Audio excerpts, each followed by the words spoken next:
El tema de hoy es el Cordero de Dios y vamos a continuar escuchando a Juan el Bautista, que nos está mostrando su testimonio, nos está contando su testimonio, y el apóstol Juan lo está recogiendo acá en el Evangelio sobre quién es Jesús y la obra de nuestro Señor Jesucristo. Así que vamos a orar pidiendo la dirección de nuestro Dios. Querido Padre, este día queremos, al estudiar tu palabra, que tu Espíritu Santo ilumine nuestras mentes, nuestros corazones, a fin de que podamos comprender el carácter de la misión de nuestro Salvador, a fin de que podamos también atesorar el mensaje, el testimonio de Juan el Bautista sobre nuestro Señor Jesucristo. Lo pedimos en el nombre de Jesús. Amén. Para este día, pastor, hablando acerca del testimonio de Juan, llama la atención que él va a usar algunas declaraciones que son importantes para entender la misión del Mesías. Y creo que, quizá lo voy a decir desde mi perspectiva, que aunque el apóstol Juan, o Juan el Bautista, quiero decir, tal vez no pudo entender en el primer momento todas las implicaciones, sí tenía esa iluminación como para saber que estaba declarando cuál era la obra principal de Jesús. Y por eso quisiera que fuéramos al texto. Luego de algunos pasajes que leímos el día de ayer, y luego de que el mismo Juan el Bautista dijera que en medio de ustedes hay uno que no conocen, él dice algo muy interesante. En el verso 29 de Juan 1 dice así: el siguiente día vio Juan a Jesús que venía a él y dijo: he aquí el Cordero de Dios que quita el pecado del mundo. Este es aquel de quien yo dije: después de mí viene un varón, el cual es antes de mí, porque era primero que yo. Y yo no le conocía, mas para que fuese manifestado Israel, por esto vine yo bautizando con agua.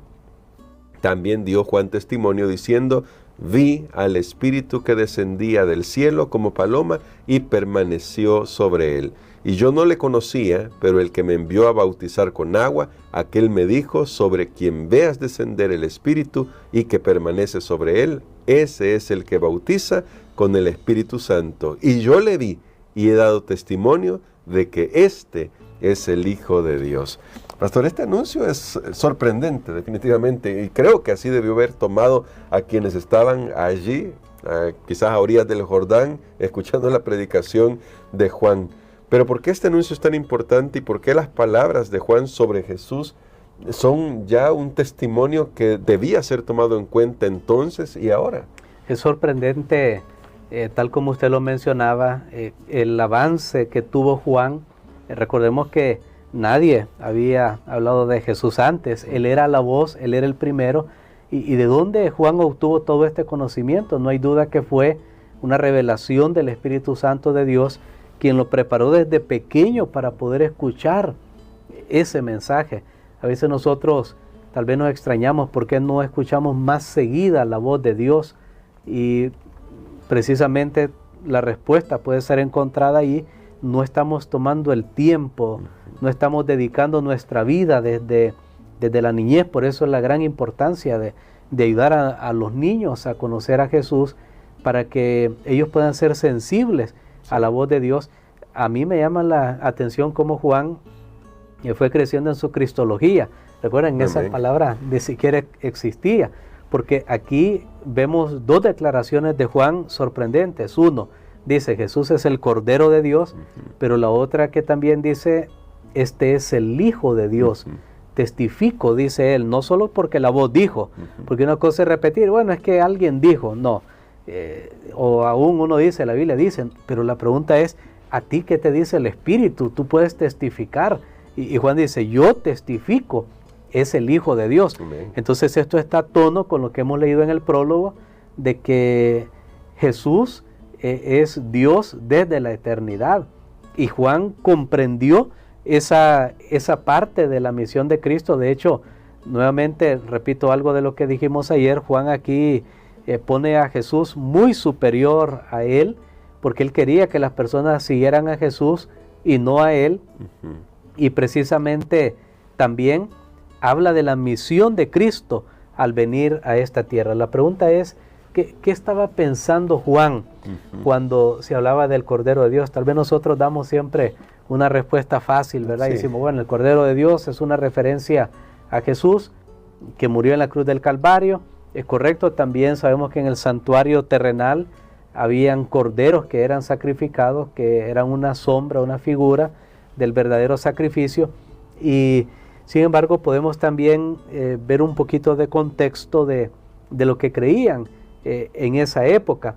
Por ejemplo, tal vez una de las ideas que habían en ese tiempo era de un cordero que iba a ser conquistador, de un cordero que iba a ser conquistador, como un tipo de una idea apocalíptica, claro. un cordero conquistador. Hay un testamento que se llama Testamento de José.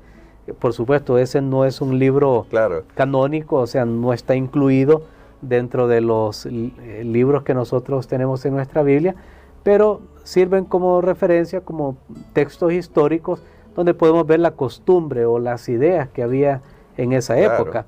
Entonces, sin embargo, no es que, y aquí voy a decir algo, no es que tampoco se puede decir que Jesús no cumple eso, porque cuando vamos al libro de Apocalipsis, nosotros encontramos que allá presenta a Jesús como ese cordero que es conquistador. Bueno, se habla de la ira del cordero, que va a destruir al pecado y los pecadores. Entonces, esa es una posibilidad. Tenemos también otro caso que puede ser, ok, Juan el Bautista está pensando en el Cordero Pascual, en el Cordero Pascual. Esa noche cuando el pueblo de Israel abandonó Egipto y sacrificaron un cordero, pusieron la sangre ahí en el dintel de las puertas. Esa es otra posibilidad. En esa posibilidad, Juan el Bautista está viendo a Jesús como el nuevo Moisés, como el nuevo Moisés. Otra posibilidad que tenemos es ese cordero sumiso de Isaías, capítulo 53, como cordero fue llevado al matadero. Y tal vez una última, el cordero del santuario, que ya dijimos que todos los días habían sacrificios ahí, mañana y tarde, pero todas estas posibilidades caben, incluso dentro del texto juanino, caben aquí porque vemos que de una o de otra manera se desarrollan esas cualidades, pero tal vez el que más figura o de todos estos conceptos, el cordero conquistador, el cordero del santuario, el cordero de Isaías 53, ese cordero que se deja matar, se deja trasquilar, o el cordero pascual, tal vez el que es más fuerte es el cordero pascual aquí en el libro de Juan, porque de hecho ya hemos visto que Jesús en todo lo que está haciendo, él está cumpliendo esas cualidades que Moisés había dicho: un profeta como yo les levantará. Esa conversión del agua en vino, ese pan, la multiplicación del pan, una referencia al maná, el agua en vino, bueno, cuando fue las plagas que el agua se convirtió en sangre, etcétera. Entonces creo que sí, hay un fuerte sentido que Jesús es el nuevo Moisés, y es bien interesante, lo vamos a ver más adelante, si Dios lo permite, en San Juan capítulo 19, cuando Juan presenta la muerte de Jesús en la cruz, cuando presenta ese aspecto, él lo hace usando el lenguaje y la costumbre de lo que se hacía con el Cordero Pascual.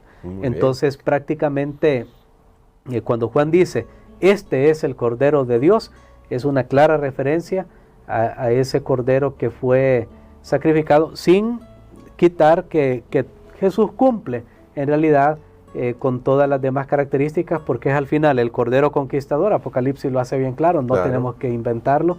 Jesús es ese Cordero de Isaías 53, ese Cordero que fue llevado al matadero, por supuesto.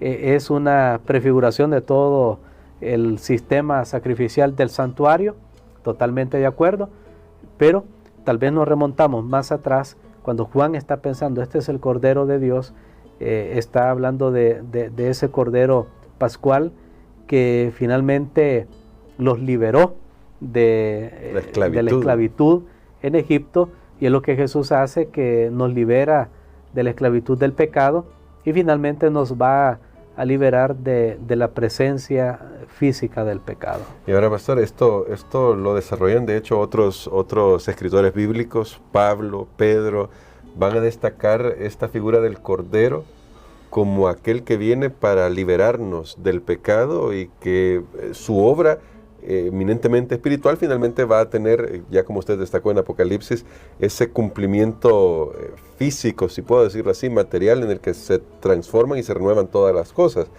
Pero esto me lleva a otra pregunta. ¿Estaría también con esto señalando a los líderes y a las personas el hecho de que ya tenían la revelación suficiente como para entender la obra del Mesías? Si se iban al Antiguo Testamento, ahí podrían encontrar la Pascua, ahí podrían encontrar todo lo del servicio del santuario. Y si lo entendían desde la perspectiva del Mesías, se encontrarían con que el Mesías venía justamente para liberarlos. ¿Cómo eso nos ayuda a nosotros también cuando vemos la Biblia como un todo? Cuando leemos el Antiguo Testamento y vemos que todo lo que está ahí finalmente se cumple en Jesús. Sí, creo que es muy importante porque lastimosamente el pueblo judío en sus ansias de una prosperidad nacional grande, de ser liberados de sus enemigos, ellos pasaron por alto todos los textos que hablaban acerca del sufrimiento del Mesías, y ellos siempre vieron a un Mesías allá en las nubes, conquistador, alto, grande, poderoso, fuerte, para librarlos de sus enemigos. Sin embargo, si ellos hubieran sido fieles al texto bíblico, realmente se hubieran dado cuenta a lo que estaba escrito en el Antiguo Testamento, que ya se hablaban de las cualidades de ese Cordero Mesías que iba a venir a este mundo. Creo que para nosotros es muy importante ahora también reconocerlo, porque nosotros estamos esperando nuevamente la aparición de nuestro Señor Jesucristo,